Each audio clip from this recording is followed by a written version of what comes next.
dadka intooda kalena waxa naar geyn doona waa carabka qaybta labaad ee naarta u badatay carabkooda naarta u shaqeeyay xan aflagaado ay dirdir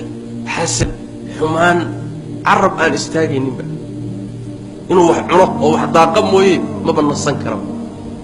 wax yar gurigeeda ma joogi karto waa inay hesho dad hadday dad heshana xadiithul majaalis wax kale ma xadiithul majaalis waa un xaaraan dad un la faaqidahayo oo wax laga sheegahayo oo la xamanayo oo lagu daba jiro oo ceebahooda la ururinayo khalaas dadna halkaas ku tageen رسولك صلى الله عليه وسلم أكثر ما يدخل الناس الجنة تاجرنا إدتك محا أجبنا الجنة دقيقة وحنبي صلى الله عليه وسلم أكثر ما يدخل الناس الجنة تقوى الله